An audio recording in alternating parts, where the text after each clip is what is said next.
4 August রাতে এবং 5 August সাবেক প্রধানমন্ত্রী দেশ ত্যাগের আগ মুহূর্ত পর্যন্ত আপনি নাকি গণভবনে ছিলেন এবং আপনি নাকি ওনাকে ইনফ্লুয়েন্স করেছিলেন যে যাতে উনি গণভবন ছেড়ে মানে বিদেশে কোথাও পাড়ি দেয় বা আপনার ক্যান্টনমেন্টে চলে যায়। এই বিষয়ে বাংলাদেশে এক সাংবাদিক সহ 3 জন একটা বই লিখেছেন, ইনশাল্লাহ বাংলাদেশ। আসলে কি ওরা কি আপনাদের সাথে কথা বলেছিল নাকি আপনাদের সাথে কথা বলার নাম করে চালিয়ে দিয়েছে? কথাগুলো দেখুন, আমি আমি কিছু কিছু বিষয়ে অত্যন্ত মানে সতর্ক থাকি। একটা বিষয় হচ্ছে, যখন পূর্ণমন্ত্রী হিসেবে 2024 সালের জানুয়ারি মাসে আমি বঙ্গভবনে বঙ্গবন্ধু কন্যা নির্দেশে মহামান্য রাষ্ট্রপতির কাছ থেকে শপথ নিয়েছি, তখন সেখানে একটা গুরুত্বপূর্ণ বিষয় ছিল। সেটা ছিল হচ্ছে, আমি রাষ্ট্রের এই যে গোপনীয় বিষয়গুলোতে গোপনীয়তা, সেটা সতর্ক থাকবো এবং গোপনীয়তার যে বাধ্যবাধকতা সেটা আমি মেনে চলবো। তো সুতরাং রাষ্ট্রীয় দায়িত্ব পালনকালীন বঙ্গভবনে গণভবনে বঙ্গবন্ধু কন্যা জননেত্রী শেখ হাসিনার সাথে কি আলোচনা হয়েছে, সেখানে কি কথা হয়েছে, কি কৌশল হয়েছে, সেটার বিষয়ে কোনো আলোচনা আমার পরিবার বা এমনকি আমার নিজের সন্তানের সাথেও আমি কখনো করিনি। তো সুতরাং এটা কোনোভাবেই বলার অবকাশ রাখে না যে আমি কোনো সুনির্দিষ্ট সাংবাদিকের সাথে এই বিষয়ে আসলে মতামত দিয়েছি। তো তারা কোথা থেকে, তারা তো অনেকভাবে অনেক বিষয়ে আলোচনা সামনে আনেন, অনেক কিছু সেখানে লিখে থাকেন। তবে একটা বিষয় আমরা মানে এখানে পরিষ্কার করতে চাই যে বঙ্গবন্ধুর কন্যা জননেত্রী শেখ হাসিনাকে আমাদের দেশের প্রধানমন্ত্রী থাকা অবস্থায় সেটা মানে কারো পক্ষে দেশের বাইরে যাওয়ার অনুরোধ করাটা সেই সময়টাতে বা যে কোনো সময় সেই ধরনের রাজনৈতিক অবস্থান বা সাহস বোধহয় মানে সমসাময়িক বাংলাদেশে কারো ছিল না। সুতরাং এই আলোচনাটা তারা কোন প্রেক্ষাপটে বলেছেন সেটা আমি জানি না, তারা কোন তথ্যের ভিত্তিতে বলেছেন সেটা আমি জানি না। তো সুতরাং সেই বিষয়ে আমি কোনো মন্তব্য করবো না। তবে আমার সাথে এই বিষয়ে কোনো আলোচনা হয়নি। না, আওয়ামী লীগ, সেটা তো প্রমাণ দেওয়ার প্রয়োজন নেই আমাদের পক্ষে। তো সেই বিষয়ে প্রমাণ এই যে মার্কিন রাষ্ট্রপতি ডোনাল্ড ট্রাম্প সাহেব দিয়ে দিয়েছেন। আমরা কিভাবে মানে সেটা আমাদের তো আর প্রয়োজন নেই। সরাসরি ডোনাল্ড ট্রাম্পই যেখানে বলছেন যে $29 মিলিয়ন পাঠানো হয়েছে কয়েকটি এনজিও কে, এটা আমার তথ্য না। এই এনজিও গুলো এই পয়সা দিয়ে কি করেছে সেটা তো আপনাকে মানে দেখলেই বেরিয়ে যাবে। তারপরে এই যে ক্লিন্টন ফাউন্ডেশনের অর্থ, এই যে ওপেন সোসাইটি ফাউন্ডেশন, তারা তো ঘোষণা দিয়েই আমাদের দেশে অর্থ বিনিয়োগ করেছে জঙ্গিদের উপরে, ছাত্রদের উপরে, শ্রমিকদের উপরে, যাতে একটা অভ্যুত্থান ঘটাতে পারে।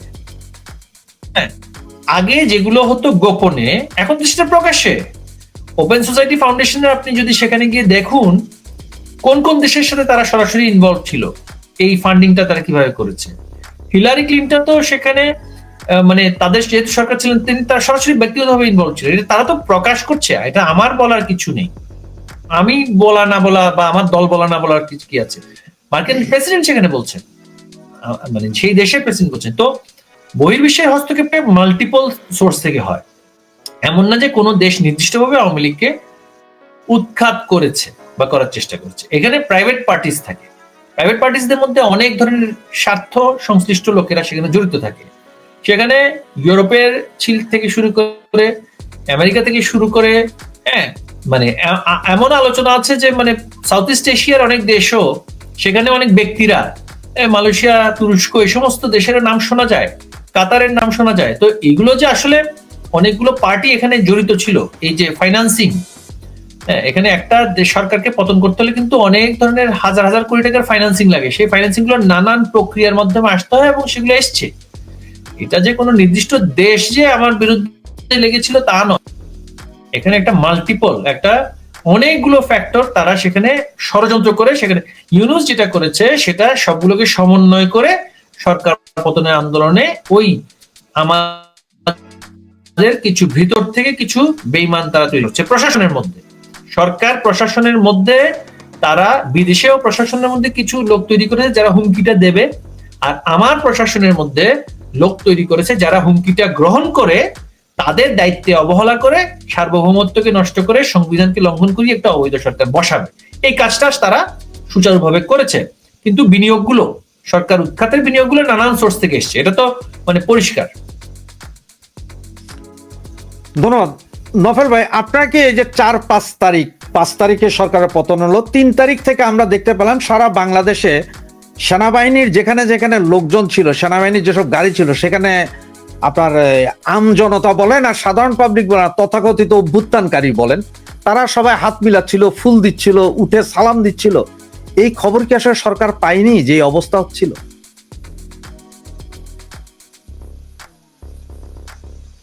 না দেখুন, সেনাবাহিনীকে তো আর মানুষকে আপনার নির্যাতন করা বা অত্যাচার করার জন্য নামানো হয়। সাধারণ মানুষ যদি সেখানে যদি বেরিয়ে গিয়ে তাদেরকে স্বাগতম জানায় যে শান্তি শৃঙ্খলা রক্ষার্থে সেনাবাহিনী সেখানে এসছে, সুতরাং সেটাতে তো সরকারের উদ্বিগ্ন হওয়ার কিছু নেই। শান্তি শৃঙ্খলা রক্ষার্থে এখন সেখানে সেনাবাহিনীর কিন্তু দায়িত্বটা কিন্তু চলে যায়নি। মানুষ সাদরে গ্রহণ করে ফুল দিয়ে তাকে সেখানে গ্রহণ করছে। তার মানে এই না যে মানুষ সেখানে তাকে ওই উচ্ছৃঙ্খল কাজ করার জন্য নিজের দায় মুক্তি নিচ্ছে। সেইখানে যিনি দায়িত্বরত অফিসার তাকে সেখানে মানে কনটেক্সটটা বুঝে সিদ্ধান্ত নিতে হয়। তাকে একদিকে ফুল দিচ্ছে আর একদিকে মানুষ হত্যা করার জন্য তারা ঝুলিয়ে রাখছে, সেটা করলে তো দায়িত্বরত অফিসারকে সেখানে কঠোর হতে হবে। ফুল দেওয়ার ফুলও নিতে হবে, কিন্তু মানুষ মারতে গেলে তাকে পাল্টা আঘাত করতে হবে। এটাই হচ্ছে মানে রুলস অফ এঙ্গেজমেন্ট। সেক্ষেত্রে যে ফুল দিলেই যে সব মাফ হয়ে যায় তা তো না। হ্যাঁ, তো সুতরাং আমরাও তো ধরেন রাজনৈতিক মানে প্রেক্ষাপটে অনেকে আমাদেরকে ফুল দিয়েছে, আমরাও ফুল দিয়েছি, এগুলো আছে না। তো বিষয়টা আসলে সেনাবাহিনী ফুল পেয়েছে তাতে আমার উদ্বিগ্ন হওয়া তা কিছু ছিল না। কিন্তু যখন সরকার ঘোষণা দিয়েছে একটি রায়ট, দাঙ্গা পরিস্থিতি এবং সরকার বেআইনিভাবে উৎখাতের যেই লং মার্চ ঘোষণা হলো, সেই লং মার্চটাকে আটকাতে হবে। সেটা আটকাতে তো মানুষ হত্যা করতে হয় না, সেটা আটকাতে ঢাকাকে লকডাউন আমরা করেছি না কোভিডের সময়, ঢাকাকে আপনাকে মানে প্রতিরক্ষা ব্যুহের মধ্যে রাখতে হবে। আপনি সারাদিন মানুষ বসে থাকলে আপনি তাকে দাঙ্গা করতে দেবেন না। দাঙ্গা করতে না দেওয়ার কিন্তু অনেক উপায় আছে, সেই উপায়গুলোতে আপনাকে প্রাণহানি করার কোনো প্রয়োজন নেই। জল কামান দিয়েও কিন্তু দাঙ্গা করতে না দেওয়ার কাজ করা যায়। বিষয়টা হচ্ছে কারা কারা দায়িত্বে সঠিকভাবে অবহেলা করেছে, সঠিকভাবে করেনি এবং অবহেলা করেছে। আরেকটা হচ্ছে কারা সহযোগিতামূলক ভাবে দাঙ্গাকারীদের সাথে মিশে গিয়ে সেটা করেছে। তারপরে পরবর্তী কাজগুলো, 5 তারিখ তিনি দেশের বাইরে গেলেন, তারপরে আপনি দায়িত্ব নেয়ার কথা বলে দায়িত্ব নিয়ে সারা দেশে আওয়ামী লীগের নেতাকর্মী, সনাতন ধর্মের মানুষদের, সংখ্যালঘু মানুষদের উপরে এবং দেশের প্রগতিশীল শক্তির উপরে যেই অত্যাচার নির্যাতনের রাস্তাটা আপনি খুলে দিলেন, তাহলে আপনার আদর্শ, আপনার রাজনৈতিক অবস্থান, আপনি আসলে কিসে বিশ্বাস করেন সেটা তো প্রকাশ হয়ে যাচ্ছে। এবং আপনি যে চেয়ারে বসলেন, চেয়ারে বসার পরে আপনি যা করছেন সেটা তো পরিষ্কার হয়ে যাচ্ছে। আপনি কাদের প্ররোচনায় আইএসআই কিভাবে সংযুক্ত, তারপর আপনি পাকিস্তান থেকে আইএসআই নিয়ে আসছেন, আপনি জেনারেল থেকে নিয়ে আসছেন। আপনি যে এতই মানবিক হতেন, মানবাধিকারের পক্ষে কথা বলতেন, আপনি আসমা জাহাঙ্গীরকে নিয়ে আসতেন। আপনি ইমরান খানের পার্টির ব্যাপারে আলোচনা করতেন যে এই জনপ্রিয় ব্যক্তিকে আপনি এত বছর ধরে বেঁধে রাখা হয়েছে, তাকে হত্যা করার অবস্থা হয়েছে, সেটা আপনি কিন্তু বলছেন না। মানবাধিকারের কথা বলছেন না, আপনি নিয়েছেন মৌলানা ফজলুর রহমানের মতো একটা টাউট এবং বাটপারকে, যেখানে পাকিস্তানের সবচাইতে জনপ্রিয় নেতা ইমরান খান, সারা পৃথিবী যাকে সম্মান করছে, যে পাকিস্তানের জনগণের পক্ষে, গণতন্ত্রের পক্ষে সেনাবাহিনীর বিরুদ্ধে অবস্থান নিয়েছে, তার ব্যাপারে আপনি কোনো কথা বলেন না। আপনি উর্দিধারীদেরকে নিয়ে এসে লেফট রাইট করছেন, তাদের সাথে সেলুট করছেন। তা আপনি কিসের গণতন্ত্রকামী? আপনি সন্ত্রাসীদের প্রশ্রয়দাতা, আপনি একজন ক্রিমিনাল মাস্টার মাইন্ড।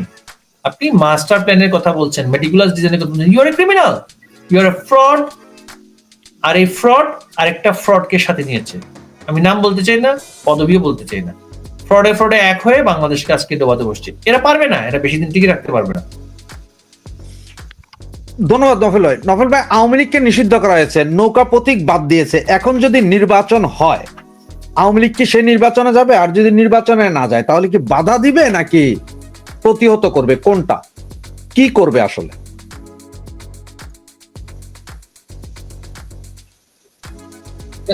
দেখুন, অবৈধ একটা সরকার, সেই সরকার নির্বাচন করতে পারবে বা করতে হবে এই সরকারকে দিয়ে, এটা কিন্তু সুপ্রিম কোর্টের রায়তেও বলেনি। তারা বলছে ভবিষ্যতে নির্বাচনগুলো তত্ত্বাবধায়ক সরকারের যে ফর্মুলা ছিল সেই ফর্মুলা অনুযায়ী করা যেতে পারে। এই সরকার একটা মানে গোজামিলের সরকার। এই গোজামিলের সরকারের মাথার উপরে বসেছে একটা ক্যান্সার, ইউনূস। তাকে পদত্যাগ করতে হবে। তার যে উপদেষ্টা, যে সমস্ত ক্রিমিনাল উপদেষ্টা আজকে বাংলাদেশের চেয়ারে বসে আছে, মানুষের ঘৃণা যাদের উপর এখন মানে ঘৃণার সেখানে বিশাল আবর্জনার তারা মানে স্তূপ জমেছে, তাদেরকে পদত্যাগ করতে হবে। নতুন অন্তর্বর্তীকালীন সরকার গঠন করতে হবে। সেই সরকারের অধীনে যদি নির্বাচন হয়, সেই নির্বাচনে আওয়ামী লীগ অংশগ্রহণ করবে। ধন্যবাদ নফেল ভাই। নফেল ভাই, আমাদেরকে প্রায় আপনার এখন 40,000 দর্শক দেখছে সারা পৃথিবী থেকে, ইউএসএ, মিডল ইস্ট এবং ইউরোপ থেকে আছে, বাংলাদেশ এবং এশিয়া থেকেও দেখছে অনেকে। এই প্রশ্নটা আমি অনেক সময় চিন্তা করছিলাম যে করব না, তারপর আপনাকে আমি করতে হচ্ছে, কারণ আমি আজকে প্রথম কোন একজন ব্যারিস্টারকে পেয়েছি। আপনি অ্যাজ এ ব্যারিস্টার, মানে লয়ার হিসাবে আপনি আইনের জিনিস খুব ভালো বোঝেন, সংবিধানও বুঝেন। শেখ হাসিনার যে বিচারটা যে কোর্টে করা হচ্ছে, যে কোর্টে ওনাকে মৃত্যুদণ্ড দেওয়া হলো, 21 বছরের সাজা দেওয়া হলো 10 কাঠা জমির জন্য, এই ক্যাঙ্গারু কোর্ট আইনগতভাবে কতটা সিদ্ধ? এবং এটা তো যুদ্ধাপরাধী মামলার ট্রাইব্যুনাল ছিল। শেখ হাসিনা কোন দেশের সাথে যুদ্ধ করলো এবং কি কি মানবতার বিরোধী অপরাধ করলো, এটা যদি একটু ভেঙে বলেন আমাদেরকে। দেখুন, প্রথমত হচ্ছে এটা যে মূল আইনটা 73 সালের একটা আইন, সে আইনের শুরুতেই বলা আছে কোন কোন অপরাধের মামলা, কোন কোন অপরাধের বিচার এই আইনের অধীনে করা যাবে। একটা হচ্ছে যুদ্ধাপরাধ অর্থাৎ ওয়ার ক্রাইম, একটা হচ্ছে মানবতা বিরোধী ক্রাইমস এগেইনস্ট হিউম্যানিটি, গণহত্যা, সেগুলোকে বলা হয় ক্রাইমস অফ ইন্টারন্যাশনাল নেচার, যেটা ইউনিভার্সাল জুরিসডিকশন, অর্থাৎ পৃথিবীর যে কোনো দেশ সেটা কিন্তু ট্রাই করতে পারে। আবার সেগুলো ইন্টারন্যাশনাল ক্রিমিনাল কোর্ট যেটা হেগে আছে সেখানেও ট্রায়াল হতে পারে। যেহেতু এই অপরাধগুলো হচ্ছে আন্তর্জাতিক মানে নেচারের, সেই অপরাধগুলোর বিচারের জন্য এই ট্রাইব্যুনালটা ওই 73 সালের আইনে গঠিত হয়।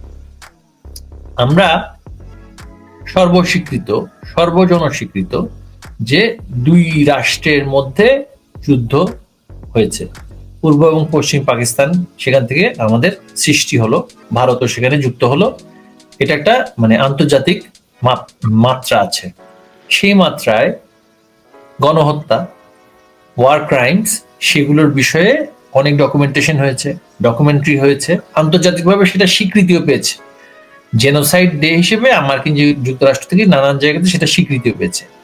এই ক্রাইমগুলো বিচার করার জন্য যেই আদালতে এখতিয়ারভুক্ত করা হলো, সেই আদালতে আপনি সংসদকে বাদ রেখে একটা ছোট্ট সংশোধনী করলেন, যেখানে আপনি ঘোষণা করলেন যে 24-এর দাঙ্গা, ছাত্র হত্যা, নিহত, মানুষ মারা যাওয়া, সেটাও কিন্তু গণহত্যা বলে আপনি দাবি করলেন, বা মানবতা বিরোধী অপরাধ হিসেবে আপনি দাবি করলেন। এটা করে আপনি সংশোধনী আনলেন, এনে আমার বিচার শুরু করে দিলেন। বিচারের এভিডেন্স কি? কিছু অডিও কল, কনটেক্সটটা কি, কে অস্ত্র ব্যবহার করতে বলেছে না বলেছে ইত্যাদি, এই ধরনের কিছু আলোচনা।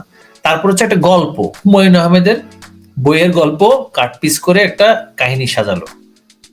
একটা উদ্ভট একটা ট্রায়াল হলো, সেটা কোনো ট্রায়ালও না, সেটা এক ধরনের পাওয়ার পয়েন্ট প্রেজেন্টেশনের মতো একটা শুনানির মতো করলো। তাজুলের কোর্ট নাম দিল জনগণ। অবৈধ কোর্ট কেন? আপনি সেই আদালতে কিন্তু এই অপরাধের বিচার হতে পারে না। আবার পাশাপাশি আপনি হাজার হাজার মামলা করলেন সারা দেশে একই অপরাধে। আপনি ফৌজদারি কার্যবিধি অনুসারে আপনি দণ্ডবিধির অমুক অমুক ধারায় যতজন মারা গিয়েছে বলে অভিযোগ করেছেন, আহত হয়েছে, নিহত হয়েছে, সবার জন্য করে আবার মামলা করলেন। আপনি আমাকে 2 জায়গাতেই মামলা করে রাখলেন। আচ্ছা, এই মামলার মধ্যে আপনি 2 মাসের মধ্যে আপনি সমস্ত রায় দিয়ে দিলেন, যেখানে যেই অধ্যাদেশ মূলে আপনি বিচারটা করার জন্য আদালত গঠন করলেন, আদালতে আনলেন, সেই অধ্যাদেশ এখনো অস্থায়ী। সংবিধান অনুসারে যতক্ষণ সংসদ সে আইনকে, মূল আইনকে পাশ করবে না, যে সংশোধনী, ততক্ষণ পর্যন্ত আপনি তো বিচার করতে পারেন না। সংসদই তো বসলো না, তারপরে যেন তেন প্রক্রিয়াতে আপনি এটা বিচার করলেন। পৃথিবীর কোনো দেশ এই বিচার মানবে না। পৃথিবীর কোনো দেশের সুস্থ স্বাভাবিক কোর্টে এই বিচার টিকবে না।